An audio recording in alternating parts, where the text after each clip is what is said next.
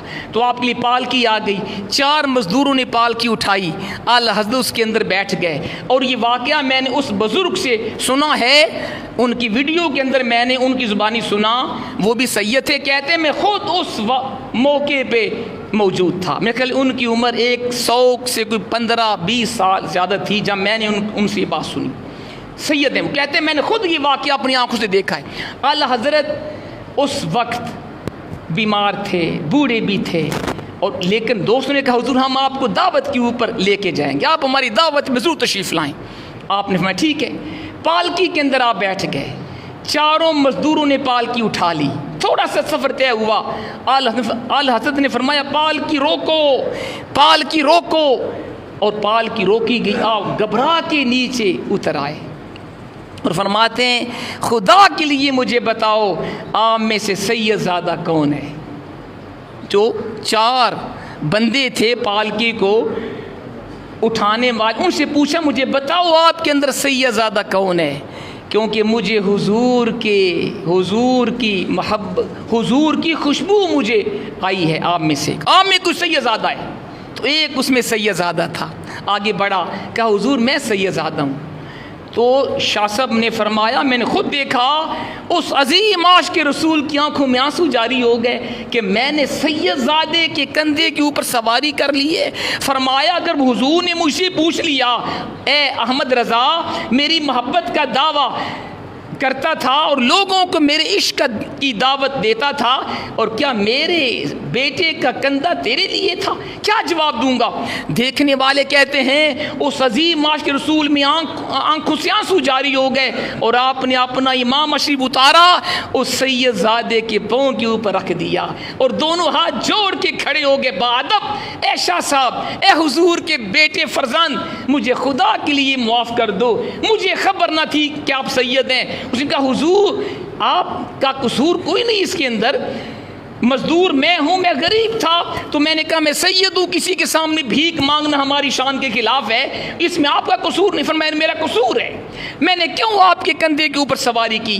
سید زادہ نے کہا حضور میں نے آپ کو معاف کیا، بار بار آپ نے ان سے معاف کروایا، فرمایا ابھی میرے دل کو سکون نہیں آیا۔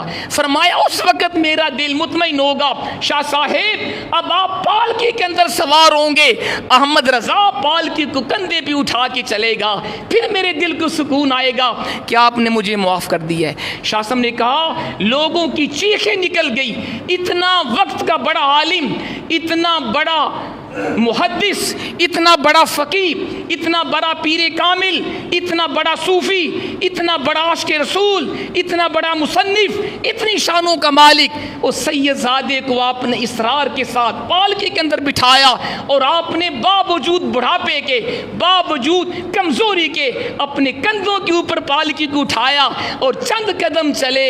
یہ آپ کے دل میں حضور کی آل سے محبت تھی، یہ آپ کے دل میں آل رسول کا احترام تھا۔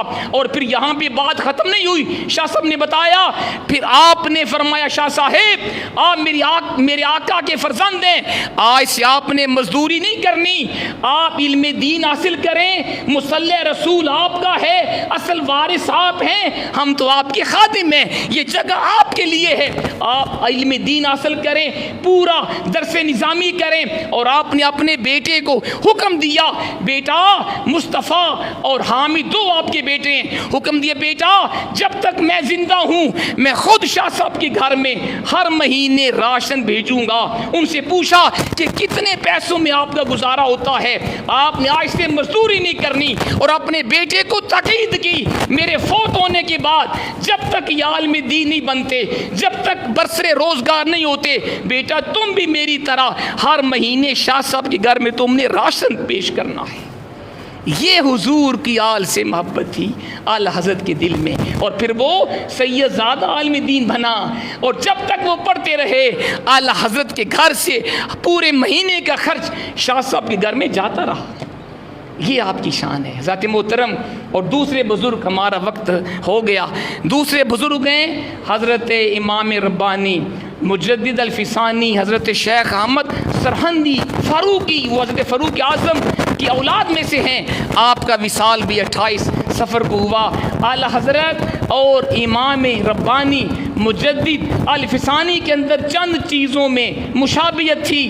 ایک مشابہت یہ تھی کہ دونوں کا نام احمد ہے، امام اہل سنت کا نام بھی احمد رضا اور امام ربانی کا نام بھی احمد ہے، احمد آپ کا نام ہے، تو نام میں بھی مماثلت ہے۔ اور دوسری مشابہت اس بات میں تھی کہ دونوں کا وصال سفر میں ہوا۔ امام اہل سنت اعلی حضرت کا وصال 25 صفر کو ہوا، اور امام ربانی مجدد الفسانی کا وصال 28 صفر کو ہوا، مہینہ دونوں کا ایک ہے۔ اور تیسری مماثلت یہ ہے کہ دونوں نے حضور کی عزت و ناموس کے اوپر پہرا دیا ہے۔ اعلیٰ حضرت نے بھی حضور کے گستاخوں کا کلا کما کیا، اور حضرت مجدد الفسانی نے بھی دین اکبری، جو اکبر بادشاہ نے نیا دین ایجاد کیا تھا، آپ نے اس کا منہ توڑ جواب دیا، اور آپ نے سختیاں برداشت کی، لیکن ظالم و جابر حاکم کے سامنے سر کو جھکایا نہیں ہے۔ اعلیٰ حضرت آپ نے بھی باطل کے سامنے سر نہیں جھکایا، حضرت مجدد الفسانی نے بھی ظالم و جابر بادشاہ کے سامنے سر تسلیم خم نے کیا، ڈٹ کے مقابلہ کیا، اور دونوں نے قرآن و سنت کو عام کیا، تبلیغ اسلام کی، اللہ رسول کے صحیح احکام لوگوں کو پہنچائے۔ اور پھر ایک اور مشابہت یہ ہے، اعلیٰ حضرت بھی حافظ قرآن تھے، حضرت مجدد الفسانی بھی حافظ قرآن تھے، اور دونوں نے دین اسلام کی خدمت کی، دونوں حضور کی سنت کے پیروکار تھے۔ مجدد صاحب بھی حضور کی ہر سنت کے اوپر عمل کرنے والے تھے، اور اعلیٰ حضرت بھی حضور کی ہر سنت کے اوپر عمل پیرا تھے۔